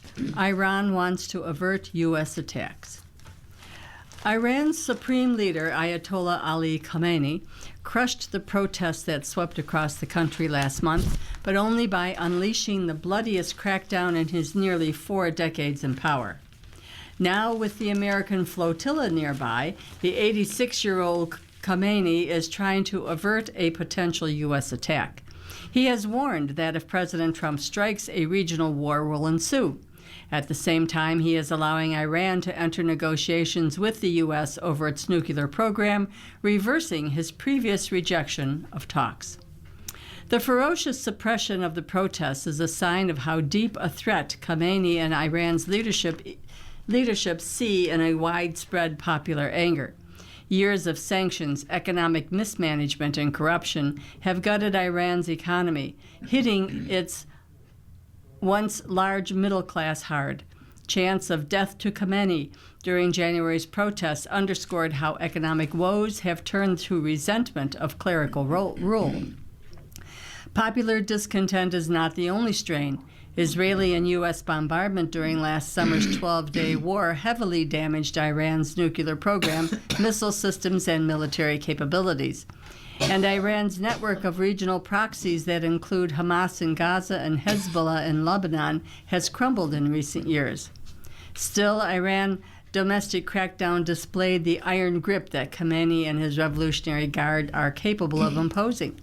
Thousands were killed, tens of thousands were arrested, and the internet was shut down, largely cutting off Iranians from communicating with the outside world for weeks.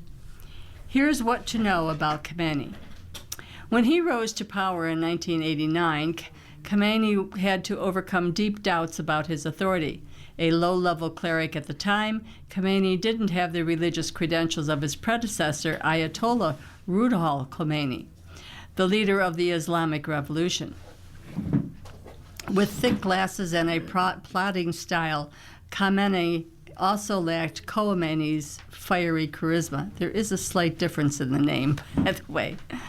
But Khamenei has ruled 3 times longer than the late Khomeini and has shaped Iran's Islamic Republic perhaps even more dramatically. He entrenched the system of rule by the mullahs, or Shiite Muslim clerics. Under the Islamic Republic, clerics stand at the top of the hierarchy, drawing the lines to which the civilian government, the military, and intelligence and security establishment must submit. In the eyes of hardliners, Khamenei stands as the unquestionable authority, below only that of God. At the same time, he built the paramilitary Revolutionary Guard into the dominant player in Iran's military and internal politics. The Guard boasts Iran's most elite military and oversees its ballistic missile program. He also gave the Guard a free hand to build a network of businesses, allowing it to dominate Iran's economy. In return, the Guard became his loyal shock force. The first major threat to his grip was the reform movement that swept into a parliamentary majority, and the presidency soon after he became supreme leader. The movement advocated for giving greater power to elected officials, something his hardline supporters feared would lead to dismantling the Islamic Republic system. He stymied the reformists by rallying the clerical establishment. Unelected bodies run by the mullahs succeeded in shutting down major reforms and barring reform candidates from running in elections. With the failure of the reform movement, waves of popular protests have followed, each crushed by the Revolutionary Guard and Iran's other security agencies. Huge nationwide protests erupted in 2009 over allegations of vote rigging. Under the weight of sanctions, economic protests broke out in 2017 and 2019. More demonstrations broke out in 2022 over the death of Masha Amini after police detained her for not wearing her mandatory headscarf properly. The successive crackdowns killed hundreds, and hundreds more were arrested amid reports of detainees tortured to death or raped in prison. The latest bloodshed has eclipsed that past unrest. The demonstrations began in late December after the rial currency plunged to a record low of 1.42 million to the U.S. dollar. They quickly spread across Iran. He declared that rioters must be put in their place, giving a green light for a crackdown. When hundreds of thousands took the streets on January 8th and 9th, protesters who are veterans of past demonstrations said they were stunned by the firepower unleashed with security forces firing on crowds. Activists say they have so far documented more than 6,700 killed and are working to verify potentially thousands more.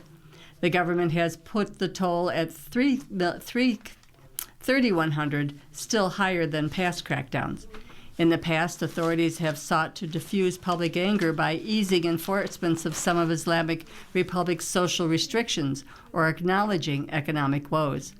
But so far, Khamenei has only toughened his rhetoric, referring to the protests as a coup. Activists say tens of thousands have been detained in past weeks. By agreeing to nuclear negotiations with the U.S., Khamenei may be seeking to buy time to avert U.S. strikes or counting on Trump's threats being a bluff. Talks appear scheduled to take place Friday in Oman. The semi-official ISNA and Tasnim news agencies and the Student News Network in Iran reported on Wednesday, though the Sultanate did not immediately confirm it. Oman has hosted multiple rounds of nuclear talks between Iran and the U.S. in the past. But the two sides are far apart. Iran has staunchly opposed the main American demands that it halt all nuclear enrichment and that it surrender its uranium stocks. Trump has been vague about what the goal of airstrikes would be. He had initially threatened strikes to stop Iran's leaders from killing peaceful protesters or prevent mass executions. He has shifted to wielding the threat to push Iran to engage seriously in nuclear negotiations. Some in Iran, among the large Iranian diaspora, have expressed hopes that the U.S. will use military force to bring Khamenei down. But that would require potentially an enormous military operation, likely far beyond just airstrikes. There are also strong voices that even Khomeini opponents against foreign intervention toppling the theocracy. Violently removing the supreme leader could prompt Guard commanders or its regular military to more overtly seize power. That could set off a bloody conflict over control of the oil-rich country of 85 million people. Bills and Sabres will boost revenue with broadcast plan. Any content associated with the Buffalo Bills has tremendous value these days, and the team's decision to produce and distribute the broadcast of its games on the radio is a big way it's trying to take advantage of that. The shift away from WGR AM, which has broadcast Bills games for the past 14 years, provides the team with an additional way to connect with businesses to reel them in as paid sponsors, creating more essential local revenue. It also gives the team another outlet for fans to listen to Bills games and content. The Bills confirmed Tuesday that they are leaving WGR as their flagship radio home by the start of next season. Other Bills content on the radio, like One Bills Live, will be removed as soon as Monday in favor of streaming at the team's website and on its team's app. The Bills will go from having a flagship radio station to using affiliates to carry games in local markets. And while the Buffalo Sabres will remain on WGR through the remainder of the NHL season, they'll likely be next to handle sales and production in-house by using an affiliate network. It's a business model the teams believe make more sense in the changing media consumption landscape. We're looking at it through the lens of the Bills and Sabres and all of that inventory, said Pete Goelli, Chief Operating Officer and Executive Vice President for both teams. It financially nets out positively for us, and I think there's even more positives with the ability to connect even more locally in the market. And it will be seamless for our friends, however we work it out. Led by reigning most valuable player Josh Allen, the Bills have become so popular globally that it's created barriers for partners to connect with the team in its new $2.2 billion stadium set to open for the 2026 season. It's an expense that some businesses just cannot take on as partnerships become even more sought after at the new stadium. This may become a way for some of those companies, especially regional ones, to get around that high cost as the Bills find new ways to still be able to connect with the local business community and increase revenue.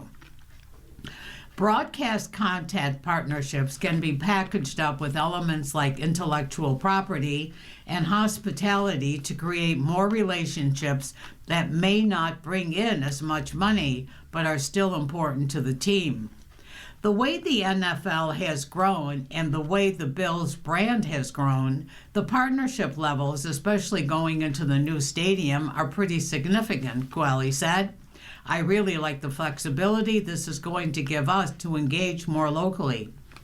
Goelli has experience with this model working as a top-level executive for the New York Giants. When he got there in 2019, the team was already producing all of its content in-house. The model is becoming more popular around the NFL and other professional sports leagues. Some teams have gone away from the flagship model to do it in-house, while others have created a hybrid model where they have a relationship with a local radio station but split production and sales. We're really confident this is going to work well for this team and the fans, said Goelli, who's coming up on 2 years in his role with the Bills and Sabres.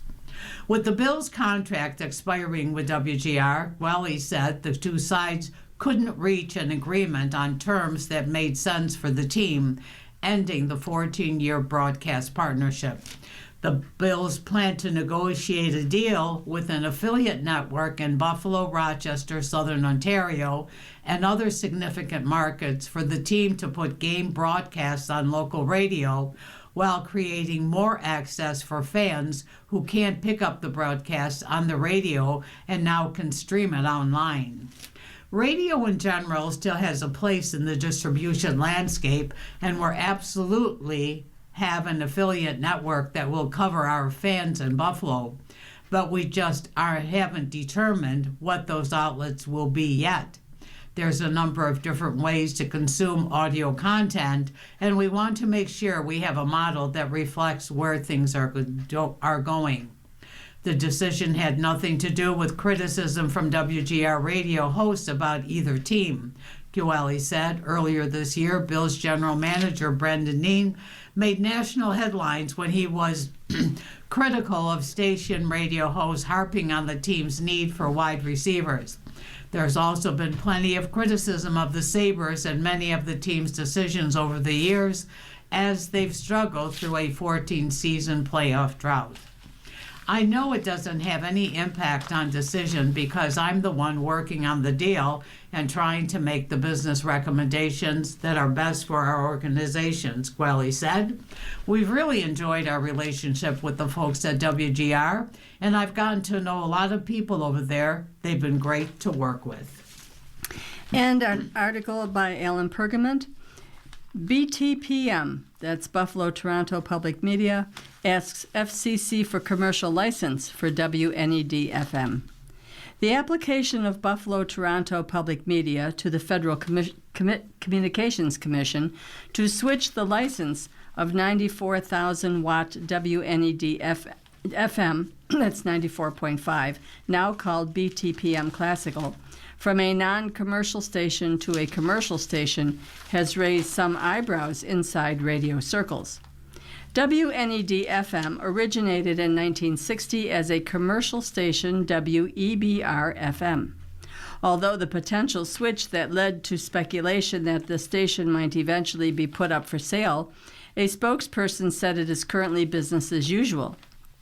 Here's the statement Tuesday from Heather Hare, Vice President and Chief Marketing Officer for BTPM. Buffalo Toronto Public Media is committed to serving our community, and with the loss of $2.2 million in federal funding, we have to explore all reasonable revenue possibilities. The application to switch 94.5 to commercial, which has always been a commercial license operating as a non-commercial station, is part of that exploration. As plans develop further, we will update our members, our audience, and our community. As far as whether the station eventually will be up for sale, Harris said, "At this time we are only exploring switching it to a commercial license. The license type does not change the mission, governance, or values. Programming decisions are still made locally and guided by service to the community, not profit. The license change does not change who we are or who we serve." This step gives us more flexibility to support public media services over the long term, including classical music. It helps us adapt to a changing media landscape while protecting what the community values. For listeners, nothing changes today. The station sounds the same, serves the same audience, and remains part of the same public media organization. 94.5 FM's position on the dial has always meant it is a commercial license, and we operated it as a non-commercial station. If the FCC approves our request to operate as a commercial station, we will be able to do that. According to Radio Insiders, if a 94,000-watt commercial station like 94.5 FM were eventually put up for sale, it could be worth several $1 million because it has the capability of going into Southern Ontario market.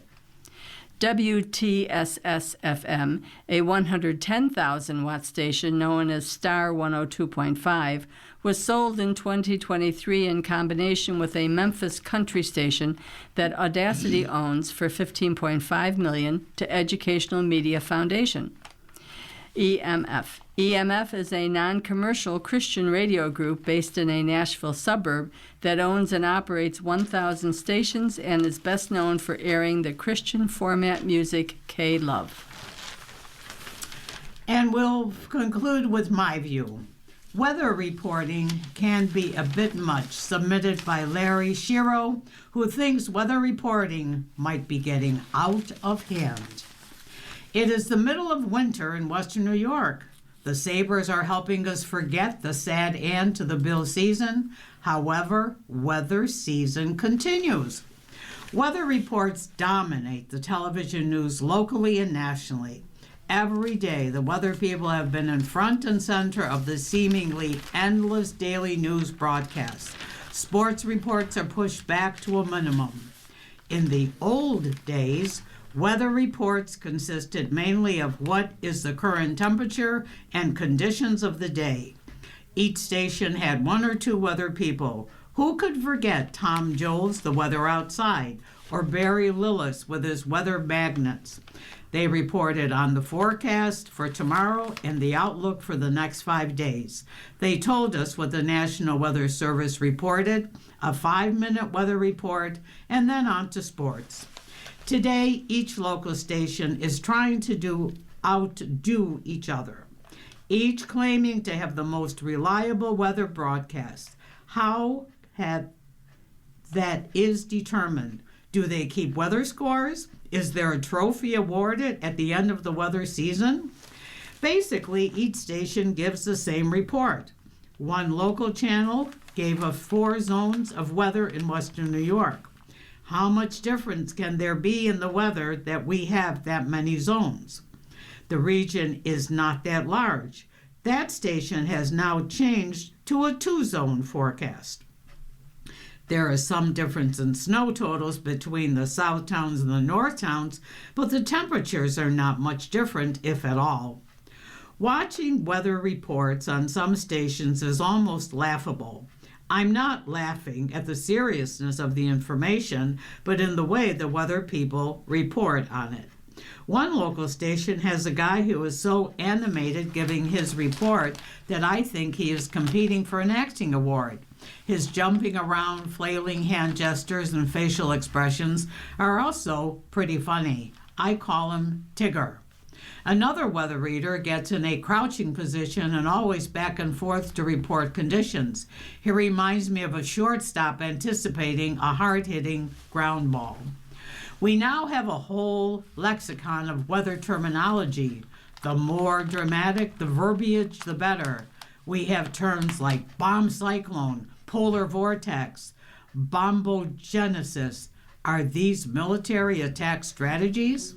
We still have massive weather event, wind chill, and the old standby, the Alberta Clipper. I think that's a gift from Canada to us. Clearly, many of these new terms are meant to make us shake in our boots with fear. I don't remember Tom or Barry using these weather words. There are 2 models of weather forecasting, the American model and the European model. No one explains what is different in the models. Is there a real difference? Do we need an imported forecast? Other terms we hear regularly include lake effect and snow bands, school score for snow days or cold days, 2 terms that students and teachers love but parents hate, an unexpected holiday.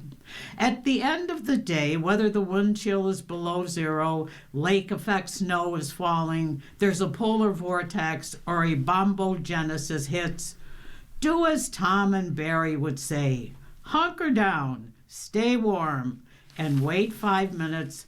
The weather will change. Very well put, and I have to say I agree.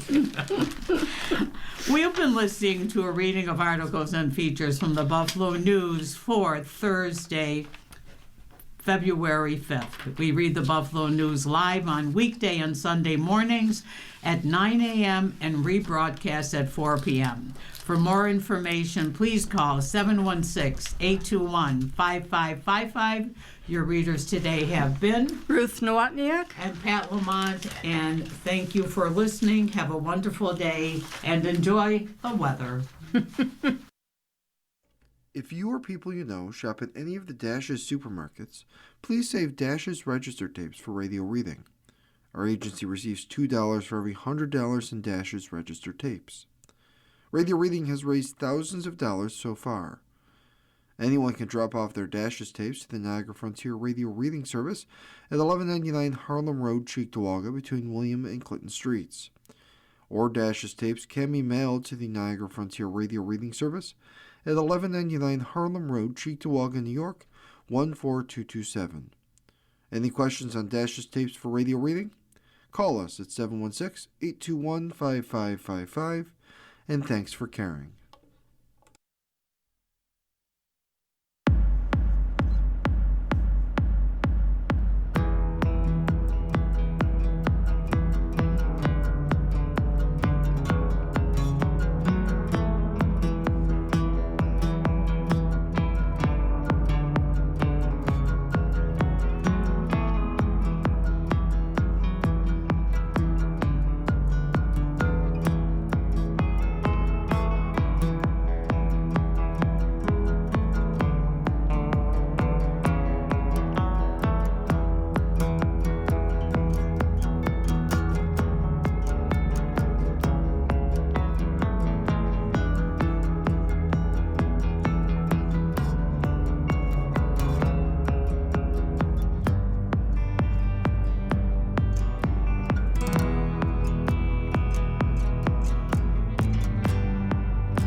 following program is intended for listeners who are blind, have low vision,